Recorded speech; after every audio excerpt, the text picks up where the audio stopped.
everyone for joining us. This is the ABA Tips Dispute Resolution Committee, part 2 of our webinar on arbitration. So my name's Steve Schulwolf. I'm a AAA arbitrator located in Austin, Texas. I will be your moderator today. We have an excellent panel, including John Libby out in LA, Lisa Romeo at the AAA in Boston, and David Reif. You've got our East Coast covered, so we geographically we're doing well. If you didn't participate in the first part, but you registered, you should have received a link to be able to view that. You will be also getting a link to view this one as well. Quick reminder that this is part of the Dispute Resolution Committee's Lunch and Learn. So it's not technically a CLE. So I know some of these programs at the end have a magic number at the end. There won't be one there, but we appreciated everybody's participation the first go around. And don't worry, if you didn't view the first part, you'll still be able to follow what we're doing here today. The first part talked about the front end of arbitrations, clauses, preliminary hearings. Today is really going to be more about the nuts and bolts, motion practice, conducting the actual hearing, and we'll be talking with our expert panelists about tips and attitudes about various things with the arbitral process. So one thing we did the first time that we're going to do again, just to help us know who our audience is to take a little poll. So our first poll question is, are you an arbitrator, a lawyer who regularly advocates in arbitration, or a lawyer relatively inexperienced with arbitration? And John, Lisa, and David and I know now that we can't vote. So I mean, I'm a born and raised Chicagoan. I'm used to voting early and often, but I'll abstain this time. So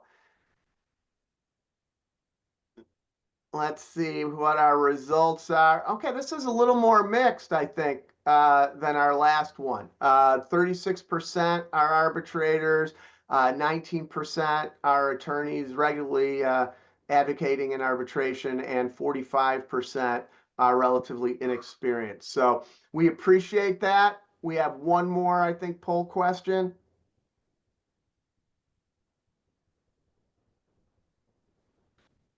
All right. And this goes to your specialty, healthcare, construction, employment, or general commercial.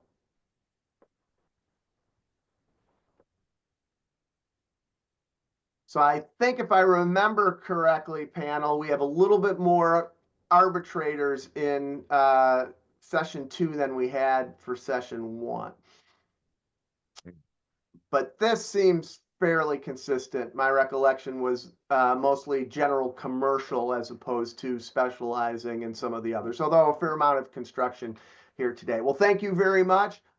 We'll try to tailor some of our comments towards our audience.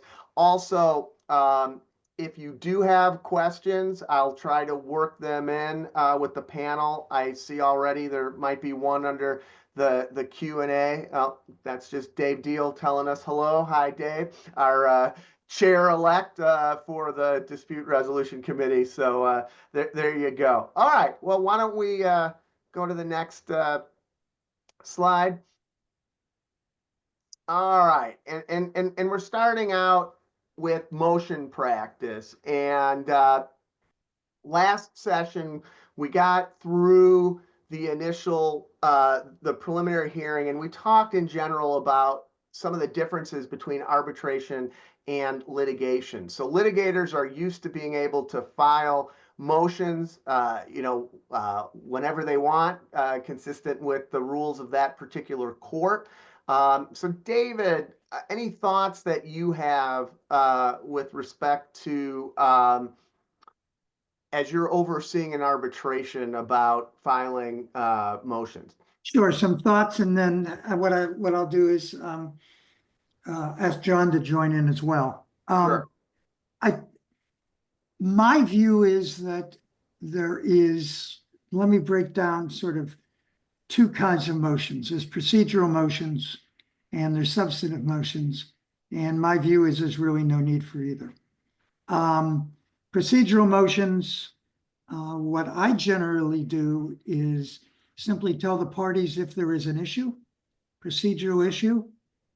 Somebody get me, and this is in my initial order, get me a 3-page letter telling me what the problem is, and we will set up a phone call. The other side can respond with a letter as long as they do it really quickly, although I really don't think there's a need for one.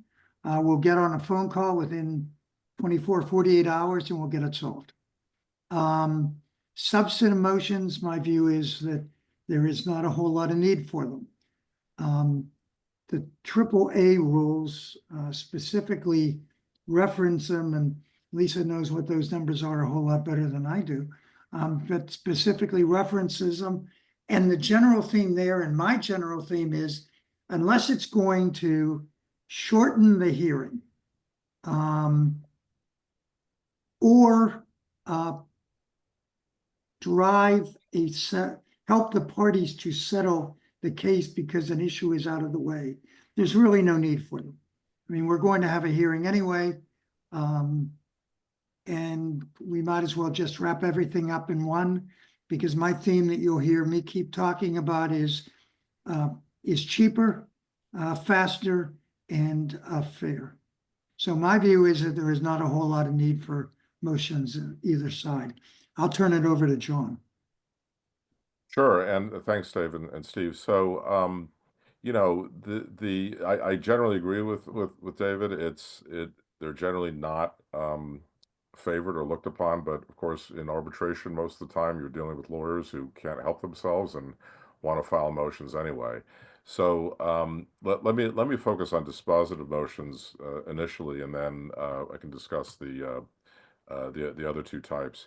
So the real concern for dispositive motions is if you win one, you have to keep your eye on vacatur, because under Section 10 of the Federal Arbitration Act and most case law in most jurisdictions, one basis for vacating an arbitration award is that the arbitrator didn't consider evidence pertinent and material to the controversy. That's straight out of Section 10. So if you win a dispositive motion, but there happened to have been some issue of fact that the arbitrators granted the dispositive motion ignored, then you know, you face the real danger of getting your arbitration award vacated. So I think what that dictates, and I think what some of the rules that the various services set forth contemplate, is a much stricter standard for filing dispositive motions than you have under you know, normal rules of civil procedure in court. And I took a look at the AAA rules, the JAMS rules, some other smaller services rules, and some specialty providers like American Health Law Association, FINRA, and they all generally require the permission of the arbitrator to file a dispositive motion, and B, that the arbitrator find that the motion is likely to succeed. And neither of those elements obviously is present under, for example, Rule 56 of the Federal Rules of Civil Procedure. So baked into the arbitration rules is the notion that these types of motions are disfavored. So if you're contemplating filing a dispositive motion with those standards in mind, I would focus on two issues. One, make sure it's really a pure issue of law, and second, that there are literally no disputed facts, not even, you know, disputed material facts, you know, whatever the Rule 56 standard is, but literally no disputed facts. And then the other thing to consider is wait until the hearing itself. again, given the very high bar that the rules and the rules of vacatur set up, you may want to consider just waiting for the motions hearing and making a legally based challenge at that point. And at that point, the evidence may be well developed enough, discovery may have taken place, where the arbitrator can make a dispositive motion without, and which may, as David said, shorten the hearing. Let me just, I'll talk about initial motions in a second. Let me just briefly address and agree with what David said about sort of discovery and procedural motions. I always schedule what we call, what the California Superior Court calls IDCs, informal discovery conferences. And sometimes I won't even require a letter. I'll just get the parties on the phone, get an understanding of the dispute, maybe have taken a look at the discovery requests and responses, and really encourage them to get together and try to resolve that dispute. On initial motions, the slide basically lays out what types of initial motions there are. Parties may come in and either challenge whether they belong in the arbitration or whether particular claims belong in the arbitration based on the scope of the clause. There may be choice of law issues. And then again, with regard to parties or third parties, there is a whole body of case law about whether third parties can be, who are not literally signatories to the arbitration clause in the contract, can be brought into the arbitration proceeding, and it's the usual contract doctrines that bring third parties in, things like agency, alter ego, estoppel, etc., third party beneficiary. So those are the types of initial motions we usually see in arbitration matters. Great. If we could get the next slide, I think you've I already. think there's a poll, yeah. I think the next slide is the dispositive that we. Yeah, so we already talked a little bit about that. I don't think we've discussed discovery, and I think in part one we talked a little bit about as David talks about arbitration isn't litigation, sitting down, and how some attorneys come into arbitration with a full expectation of getting the same types of discovery that they would in court. So what type of discovery motions, John, have you seen, and how do you oversee that process? Well, and we could go to the next slide. Yeah. Oh, we've got a poll here. Oh, I'm sorry. Yeah, all right. Well, maybe, John, do So you want this to answer is- that while everyone is Yeah, this is for answering? everybody. Have you had experience either as a lawyer winning or as an arbitrator granting dispositive motions in arbitration? But let's see the results, and I'll circle back.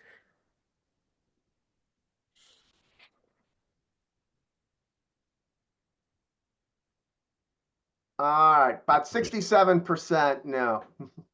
Yeah, but 33% yes, which, given given the barriers, indicates that, either motions are being granted at a higher rate than you'd expect, or people are bringing cases where there's a clear legal issue. So just real quick, Steve, on the issue of discovery motions, it's the usual. I mean, it's the objections were vague. They didn't respond properly. They didn't produce the documents that I think exist, et cetera, et cetera. That I haven't seen anything that's particularly different than in than in court litigation. And again, given the restrictive scope of discovery generally in arbitration, you'd expect to see even fewer types of motions. But again, people can't help themselves but to bring them. And Gene, you could show us the next slide on that.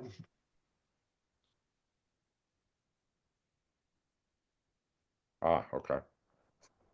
All right. Well, and I see this slide, John, also talks about dealing with absent parties. So how's that dealt with differently in arbitration than perhaps in court? So, in arbitration, basically, you can't take a default judgment. So, if a party doesn't show up, if they've been given notice, the claimant still has to present evidence and prove their case. So it's a little bit like a prove up in a default motion in court, but it's a little different because the claimant still has to establish the prima facie case, against the absent party. But obviously, the most important element here is notice to the absent party, and they continue to not show up. Right. Okay. Next slide.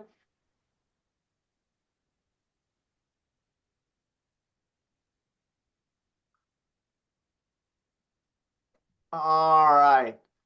So this one is another question. Should arbitrators apply the rules of evidence during arbitration hearings? Yes or no? Lisa, I know you have an opinion or know the answer to this one. Well, I don't know that there is a right or a wrong answer here, Steve.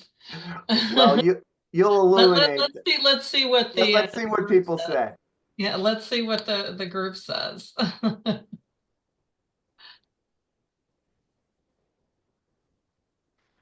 We have 59% say arbitrators should apply the rules of evidence during arbitration hearings. So, Lisa, I've heard a rumor that the rules of evidence don't always apply in arbitration. Does that make it the Wild West? Talk to us a little bit about evidence. We can have the next slide too. Yes, Jean can go to the next slide. So yes, there are no rule. The arbitrator decides what the rules of evidence are in arbitration.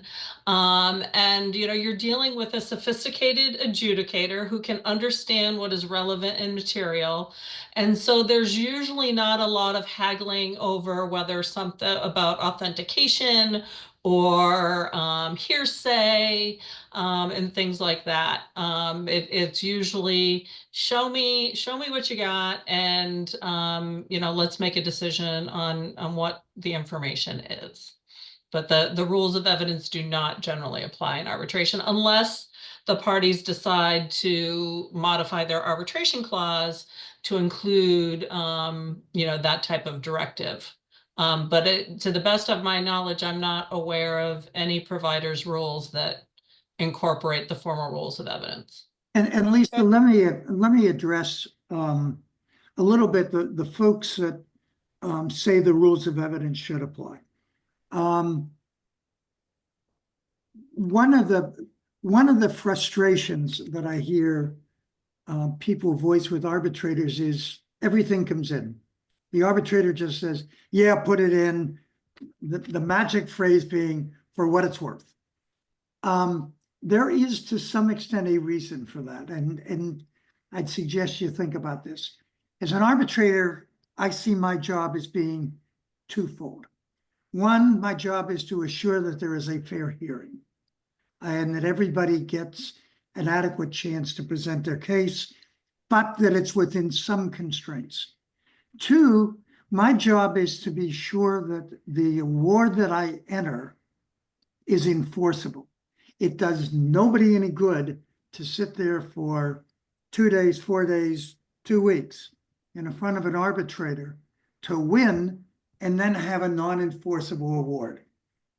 And as John said, one of the ways that an arbitration gets vacated is because a reviewing court decides someone did not have a full and fair opportunity to present their case.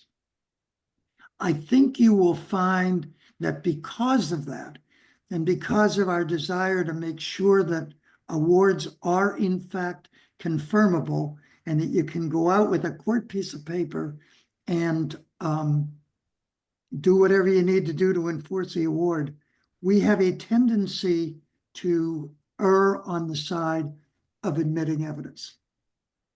But there is a reason, and I think I just laid it out. And Well, I think if I can, sorry, Steve, David, I know that throughout the years that give it for what, take it for what it's worth phrase has annoyed a lot of litigants. And I think it's okay for an arbitrator to, qualify that, I'm going to take it, but not necessarily, give it a lot of weight for XYZ reason. Because one of the some of the feedback I've heard from parties when an arbitrator says that, and they're like, well, do I have to respond to it? Are you giving it a lot of weight? I don't know how much weight you're giving it. That's a good idea. So I think, if it's something that, you really think you're not going to give a lot of weight to it, I think it's okay to signal it, say, I'm going to consider it, but, maybe it's not as critical. I think there are, obviously better ways to phrase it. Because otherwise, the party who is opposing that evidence may spend time and money refuting evidence that you're really not going to give a lot of credence to. That's a great idea. I'm going to incorporate that. Let me skip down though in terms of admitting evidence to the next one, which is avoiding waste of time. When you're trying a case to an arbitrator or a panel, you are not trying it to a jury of laymen who either do not have expertise or are not used to evaluating evidence. And one of the things that I find as an arbitrator, until I sort of educate people, is that there is a tendency to repeat things as you would with a jury. For example, let me have you to the second or third witness. Let me have you turn to section blank of the agreement. Could you please read that into the record? You don't need to do that. Just simply say, Mr. Arbitrator, Ms. Arbitrator, I'm going to ask some questions about section 3 and move on that way. So I think one of the biggest wastes of time in terms of presenting a case, in my experience, is the sense that you're trying it to a jury, you have to repeat it, and you have to tell them what you're going to tell them, and then tell them you told them. I think that's less necessary with an arbitrator. And that cuts down time. Well, and David, that goes a little bit to your philosophy of overseeing arbitrations. And so the next bullet point on this slide is talking about, unlike a judge, an arbitrator has the opportunity to directly ask questions of witnesses. So why don't you walk us through your philosophy on that and how that looks at an actual arbitration hearing? Yeah, I think there's two things that are built into that. One, like other folks on this panel, I spent 40 years plus trying cases. And there is nothing more irritating than having the judge try my case for me. And to ask the questions that for some very specific reason, I have not chosen to ask. So as an arbitrator, I carry that unfortunate experience over to sitting as an arbitrator. I tend not to ask a lot of questions. Other arbitrators view it differently. They view part of their job is to be fleshing out things in their mind. If I am a little unclear on something, I may ask a question. I certainly would not ask the question, yeah, but what about? And I think that goes beyond the bounds of my job. Secondly, I tend to ask my questions, if any, at the very end, because counsel may end up covering that and may want to cover that at a particular time for a particular reason. So again, I don't want to get in the way of counsel trying that case. And John, I'm going to ask you, because I mixed up an earlier portion of this, so I'm going to let you jump in as well, because I think it's interesting, David, that part of your philosophy of being an arbitrator is informed by your experience from being a litigator, and what you would or wouldn't want or expect from a judge. I admit my philosophy as an arbitrator is, if I'm thinking something is fuzzy, not because one side might be just more right than the other, but I just might not be fully grasping something, I admit I might err on asking a question sooner rather than later, so that my mindset is that I'm following the presentation of the case as well as I can. So John, I'm a little interested to hear your thoughts on that. Yeah, I may be a little bit more on your side of the spectrum, Steve. I don't want to go through an examination, certainly not a direct, if there's some point that is unclear. So if I can ask a question in a neutral way, even if it's just to clarify what you mean by X, I might do that, in the middle of an examination. Of course, saying, excuse me, do you mind if I ask a question, and being as neutral and respectful as possible. Um, but I generally agree with David that you do want to let the lawyers try their case, and you don't want to, by your questions, signal kind of what you're thinking one way or another. But I think a neutral clarifying question, as opposed to sort of extending the examination, or worse yet, jumping in on the cross-examination, how as tempting as that might be for us former trial lawyers, that's a dangerous thing to do. All right. Well, I'll send this back to you, David, so that we can talk a little bit about the next bullet point, which is the written statements and then cross, which I think is generally referencing a little bit, again, to how you're looking at the big picture and how evidence should come in and what your preferences are.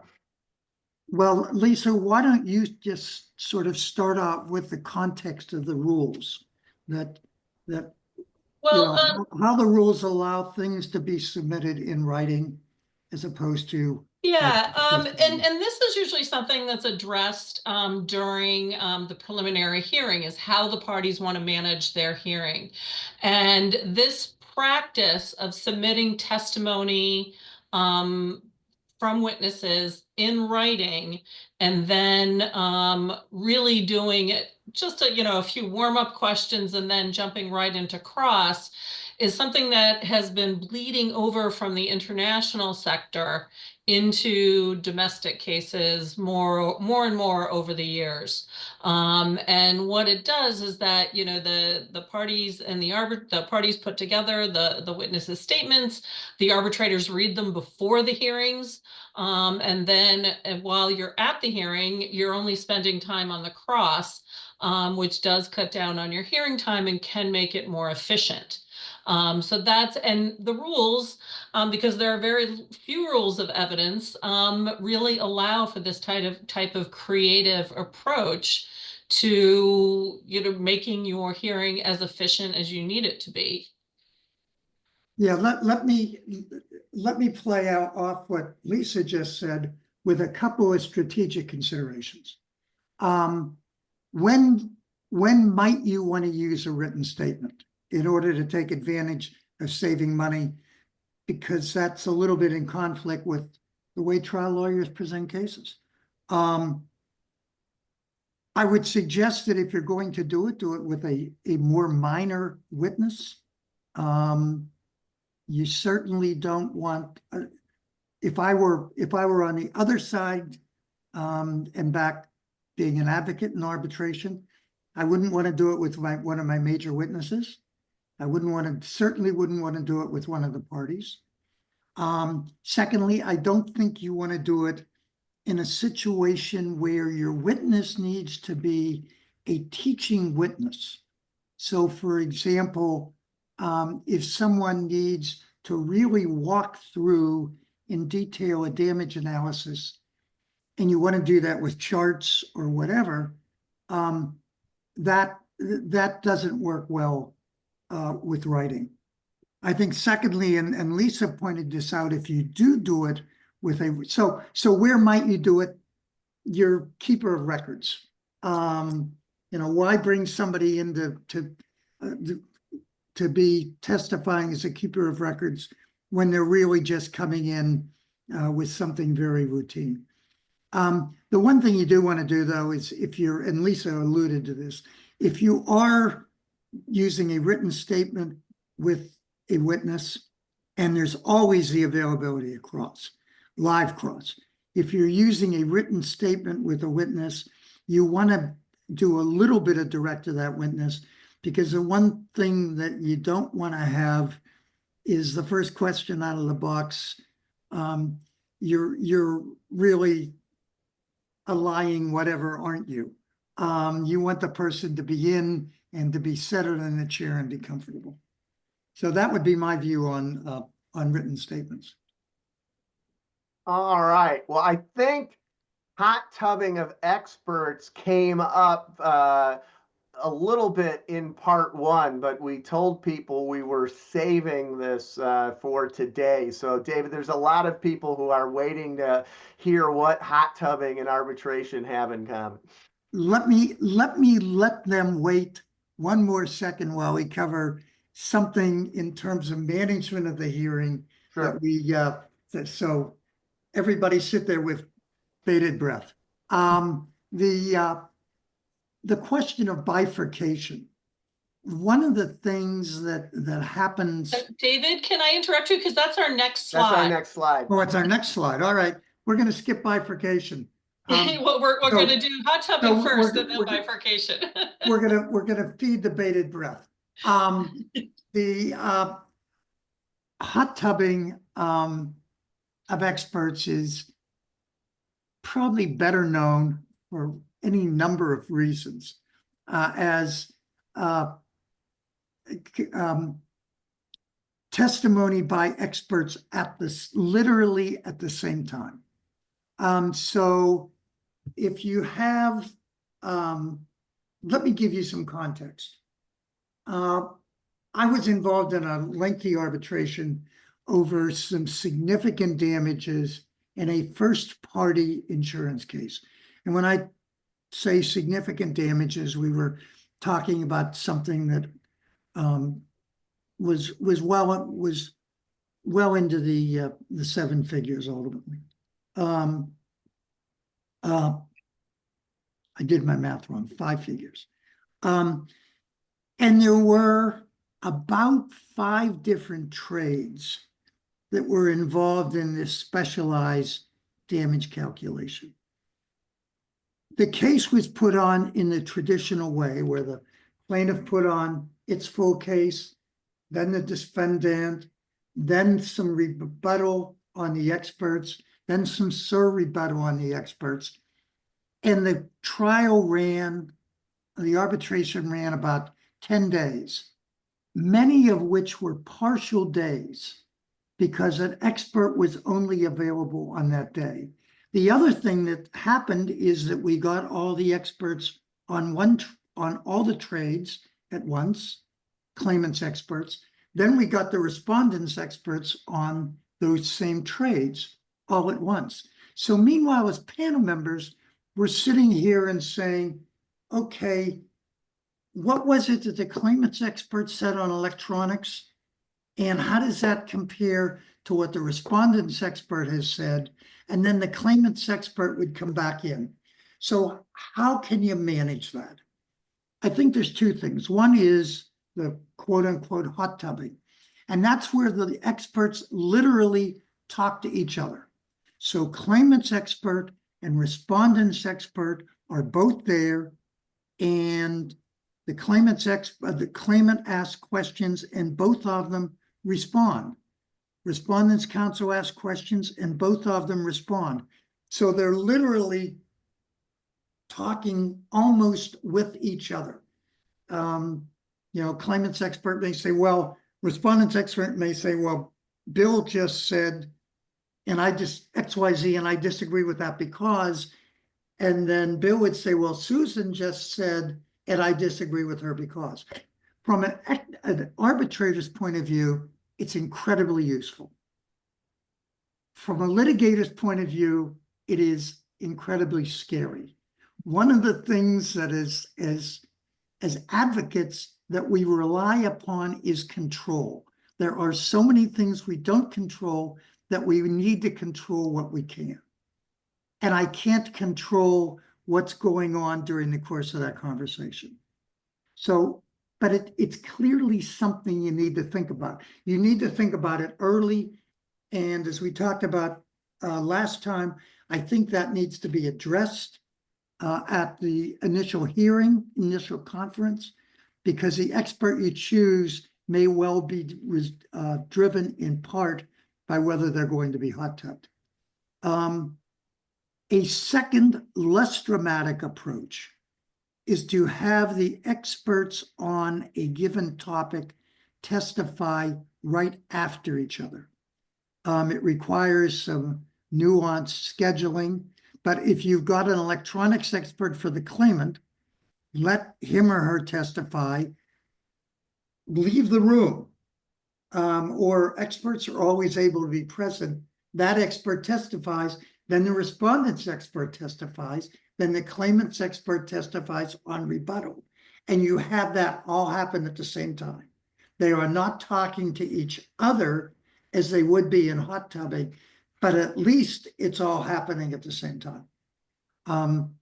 So that's some of the flexibility that you get in terms of dealing with experts. In terms of arbitration, that you clearly don't get in litigation.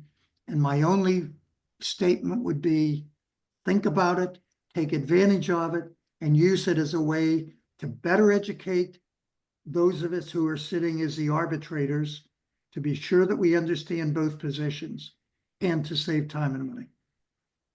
All right, Gene, if we could have the next slide. I know David had some thoughts about this because you were jumping on this already. Well, I'll let Lisa talk about interim orders, and she can talk about bifurcating and how that works under the rules. I've got a couple of thoughts on bifurcating. Okay. So just to kind of talk about the differences between emergency motions and interim orders, and also I can jump in and talk about the interim award versus a partial final award. So many providers, AAA and our competitors, have provisions for emergency motions, which are, think of them like a TRO in court. Often filed at the beginning of the case where someone's looking for a restraining order, some preservation of evidence, and where they're an expedited procedure where an arbitrator is appointed and has to put together a schedule within 48 hours and decide the motion relatively quickly. An emergency motion for considerations of enforcement is considered a final award. An award on an emergency motion is something that can be taken to court and enforced by the courts. It's considered final. Other interim orders or interim awards where you're bifurcating liability versus damages, where there are still where an arbitrator has made decisions on a number of substantive issues, but there are many more substantive issues yet to be decided, are considered interim awards or orders, and those do not have the ability to be enforced. What we call a partial final award is when an arbitrator or a panel has made a decision on everything except fees and costs. So the only thing left to be decided is fees and costs, and everything else has been decided in what we call the partial final award. Bifurcating the liability versus damages, that obviously depends on the type of case that you have. And I think I'll let David and John speak more fulsomely about the pluses and minuses of that. Sure. One of the, well, John, why don't you go ahead and talk about the bifurcating? Yeah, I mean, as is the case in court, there are some types of cases where it makes sense to, rule on liability and then have a separate damages phase, especially if you have kind of multiple claims and multiple issues within within those claims. Um, in a relatively straightforward case, with claims that sort of rise out of the same set of facts in a relatively straightforward damage calculation, that's probably not necessarily. But as the bullet point here indicates, one advantage of bifurcating is if you rule on liability initially and the parties kind of know where they stand on that issue, that may facilitate a sort of post-liability pre-damage phase settlement, which would obviously have the benefit of saving time and being more efficient. But I think it really depends on the complexity of the case. Let me suggest in addition to what John has pointed out about bifurcating liability and damages. And that is that this is again, flexibility. I mean, if you walk out of this 20 minutes with nothing else, have the word flexibility in front of your eyes, you can bifurcate a lot of settlements, and I know this, all of us know this from wearing our mediator hats as well. An awful lot of settlements come down to one, maybe two issues. If claimant is going to win on X, then the case is going to settle because the parties know that. So why not carve out X? Ask the arbitrator to resolve the following question. Was there, in fact, a contract formed, for example? Or, does the following issue constitute a breach of that agreement? Try that issue and then get an interim award, not a final award, but an interim award on that issue. The parties then know how the capstone of that case is going to be decided, and then are in an position to say, okay, now that we know that, how do all the other settlement issues flow from that? Just one last thing, because I know we're starting to hit time. And that is, if you're dealing with interim awards versus partial final awards, keep in mind the question of your motion to confirm, your motion to vacate that award. Because if it is a final award, your time may start running to vacate that, and you have a short time frame under most state law and under the FAA. So when you're trying to decide whether you want an interim award or a partial final award, always play that consideration through your head. All right. Thanks, Dave. Gene, if we could have the next slide, and I think it's only appropriate to move this along and talk about issues with closing arguments. So here we have a question after the evidentiary hearing. Do you prefer closing arguments, briefs, both? And John, as everybody else is voting, why don't you tell us how you would have answered this? Well, not to not to interfere with the voting while it's occurring, but I prefer written briefs. I think it's much easier to put together an award if you have something in writing in front of you with the cites to the evidence, the cites to case law. It's easier to match up the arguments of counsel and decide as to particular issues one way or another. Yeah, I mean, so we got 46% prefer both, and a slightly in favor of closing arguments versus briefs if it's a single issue. So that's interesting. So I would some lawyers like to give closing arguments. That's fine.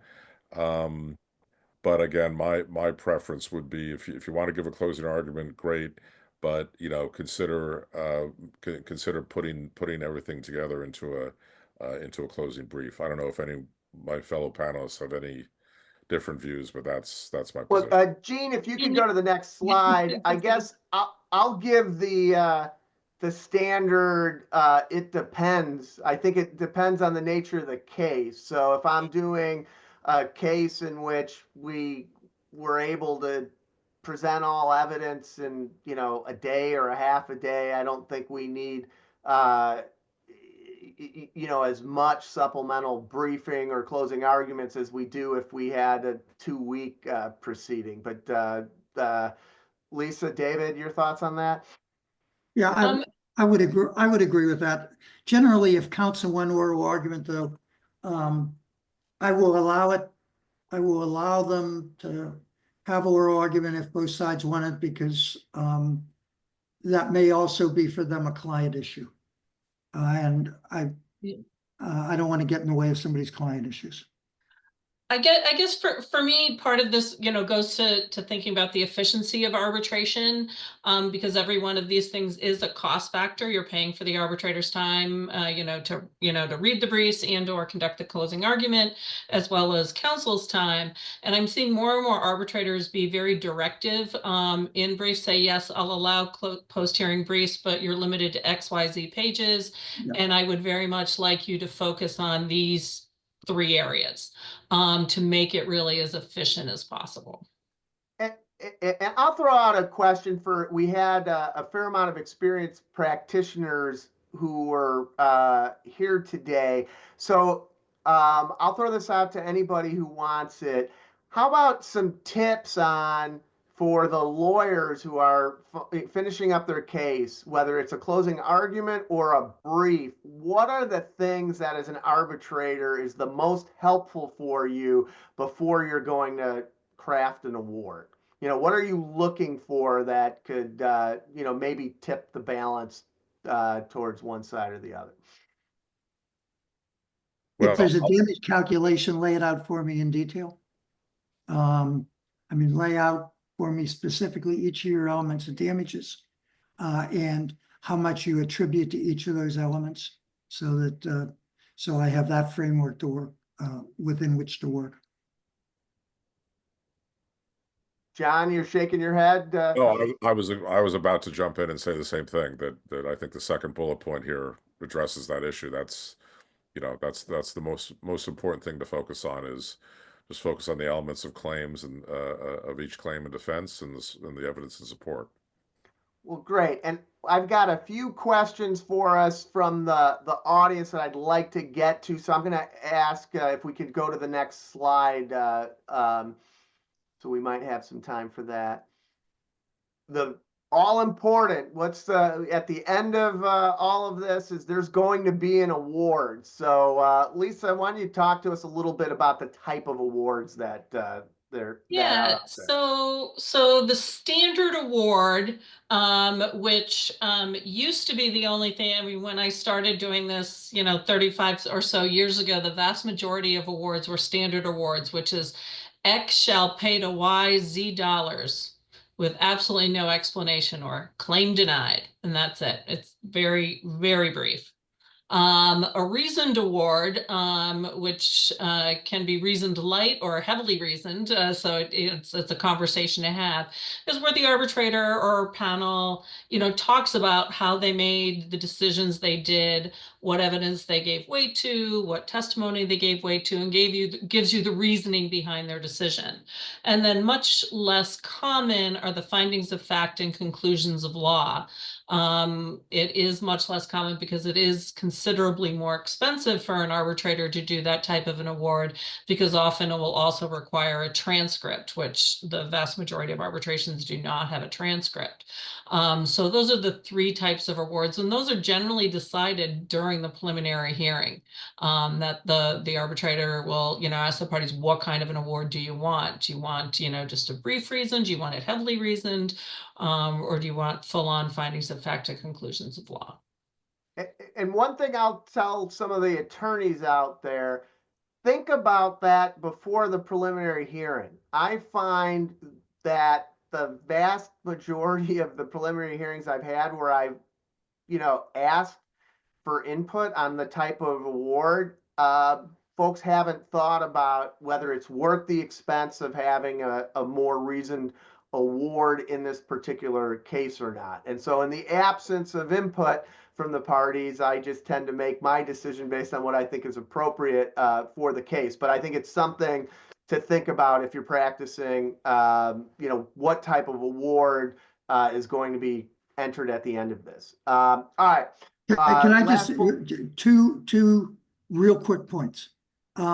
One, if you think that there is any set of circumstances under which you may want to seek vacature of the award, you need a reasoned award. I know of no cases out there, frankly, where a reasoned award has been reversed on the basis of anything. So you need a reasoned award.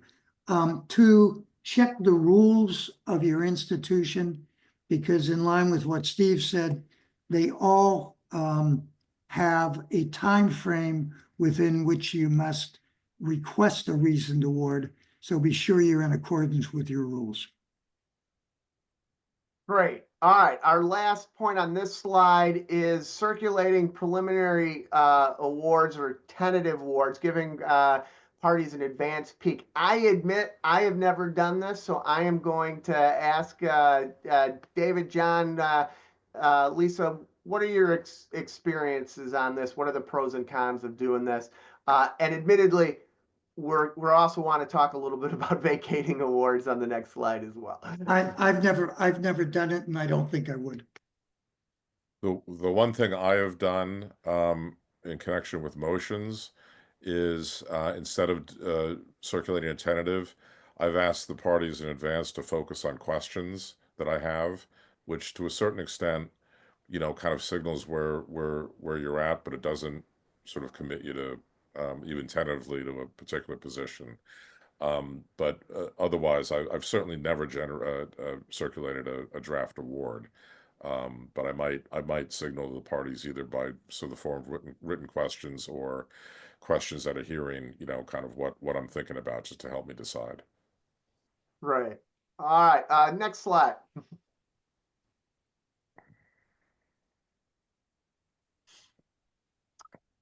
Which we've got another polling question. What award format do people prefer? All right.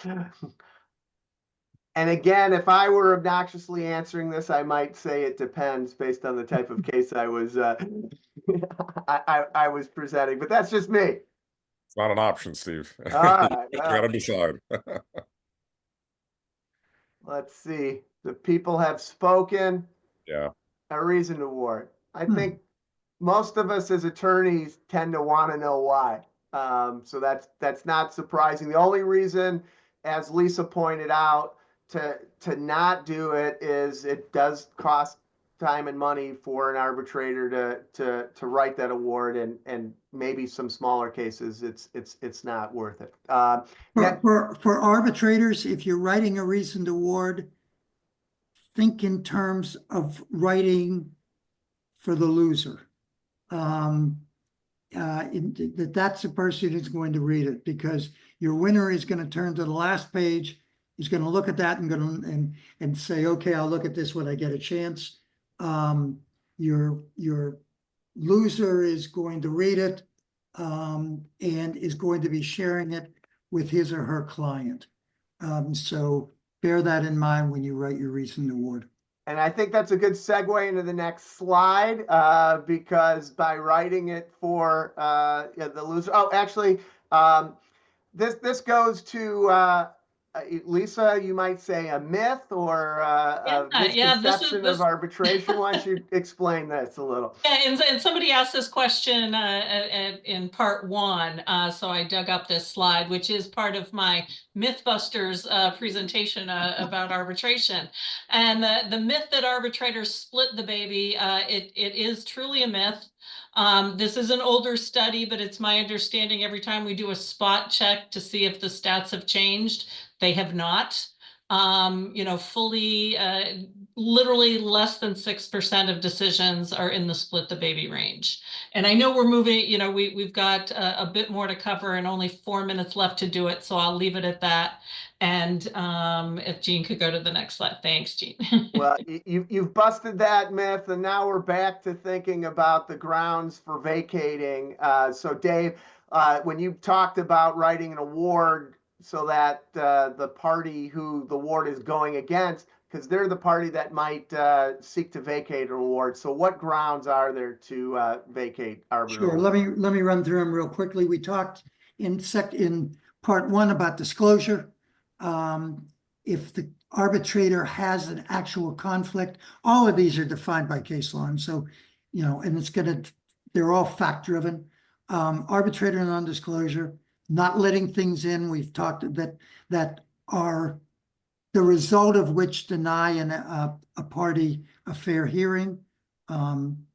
Manifest disregard of the law, that's basically is the screwing up arbitrator who is absolutely wrong on something. The case law generally, and this is all real nuanced, and if somebody wants to reach out afterwards, we could talk about it. But basically, if you go to arbitration, you're accepting the fact that the arbitrator may be wrong and you're stuck with it.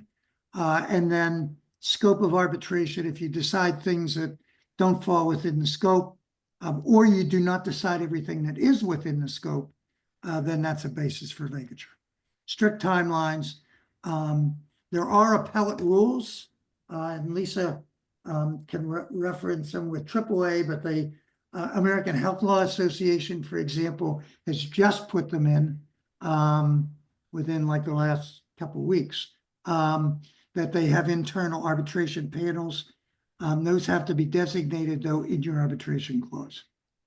Yes, you can cite the appellate rules in your arbitration clause under the AAA procedures. It does address what issues may go to the appellate panel, and it lays out very strict timelines for the exchange of briefs. It limits the page number of the briefs, and it's all designed to be over in under 3 months, 3 months or less.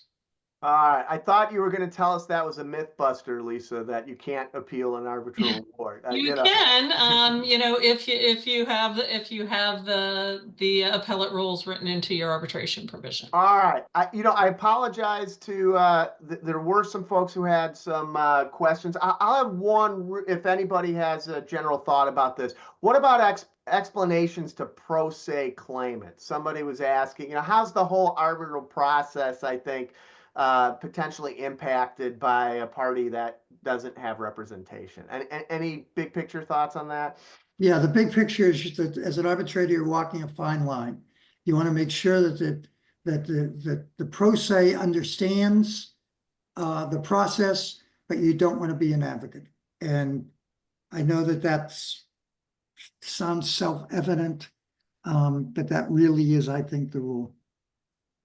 All right. And Lisa, I think you can take this one real quick. Somebody just asked us to address the different dynamics. I think we talked about this a little bit in part one, of where there's two-party arbitrators and a third neutral arbitrator. Just kind of big picture. We've talked about kind of procedure. Any modifications depending on the composition of the panel?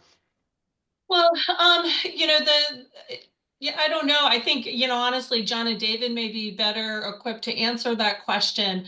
But, I think it's important to know whether or not the party appointeds are acting as neutral or non-neutral, because that impacts the ability of the chair to, potentially have, what types of conversations the chair can have with them during the pendency of the arbitration.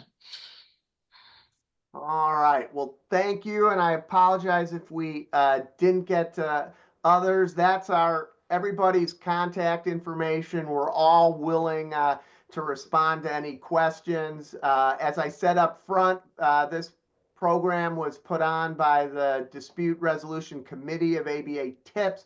We meet on the third Thursday, the fourth Thursday of every month. And if you want to meet different ADR professionals, please join us. You can reach out to me. I'm the chair this year, and I very much appreciate John, Lisa, David, and Jean at the ABA. Thank you very much. And this concludes our two-part series. So thank you. Thanks, everybody, for attending. Thank you.